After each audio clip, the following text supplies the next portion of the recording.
All right, thank you very much. Welcome back. Let's take a peek at what we've got. We've been looking at a lot of great click-to pins that have been coming in. Keep them coming as well. Please do it safely. If you're out there, you saw from our own Bill Barajas up in College Station. It's a little messy out there. I've been getting some reports. So the roads are getting slippery. Biggest issue there up across some of the northwestern part of the viewing area here is that the temperatures are going to quickly drop below freezing as they're sitting at about 32 degrees right now. Great shot from Sarah. She said this was from College Station. Her daughter made a nice-looking little snowman as the snow was coming down there as well.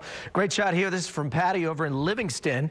Lake Livingston starting to see a little bit of changeover too. They're getting some light dusting of snow, and of course out towards Navasota. I've been seeing some pictures out to Katy. You name it, they're out there. Now, if you're a little closer to the metro area, it has been this, just kind of a blinding sort of wet, murky day out there, and the temperatures have not budged much. We're thankfully above freezing. If this was below freezing, we'd be having a whole different issue. Right now, notice the winds picking up around 14 to 20 miles an hour.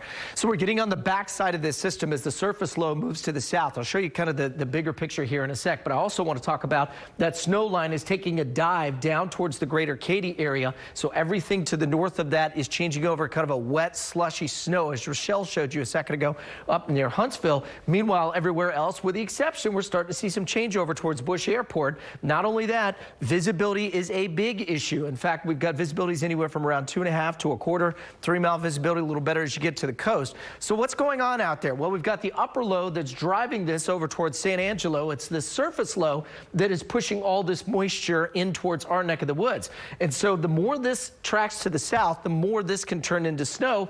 Right now, it looks like we're also bringing in some dry air. That's kind of that copper shading. That is important because that's what will eventually put an end to all of this as we get in towards this evening. But notice the exact track is still showing that snow line getting closer in towards Harris County. In fact, we've been seeing a dip down below 290 right across the greater Katy area.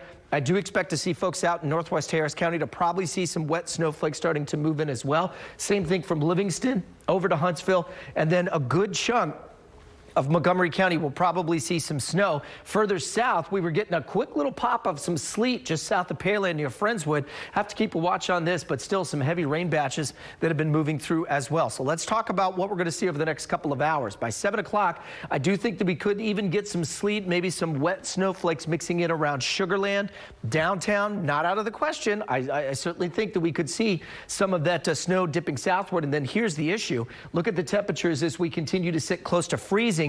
If it drops below 32 up near College Station, Huntsville, Conroe, even out to Brenham, Navasota, the problem is that if that slush is on the road, if it freezes, it's going to make those roads even slicker. By 9 o'clock, the worst of this is starting to push away, and as we get to 11 o'clock, looks like we're done. Cold, windy night for the rest of the night. In fact, as we get in towards tomorrow morning, the best news of all of this is that because of the speed of the system has been moving a little quicker than we initially anticipated, we will not be dealing with any kind of wintry precipitation for that morning commute. But tomorrow afternoon, notice not much change out there. And in fact, we'll barely struggle to get into the 40s. I do think we'll see some breaks in the clouds, but that time from midnight to about 4 or 5 a.m. is going to be crucial to get the TxDOT crews time to get out there and de-ice some of those roads, especially areas that have been hit with more than just 1 or 2 inches of snow.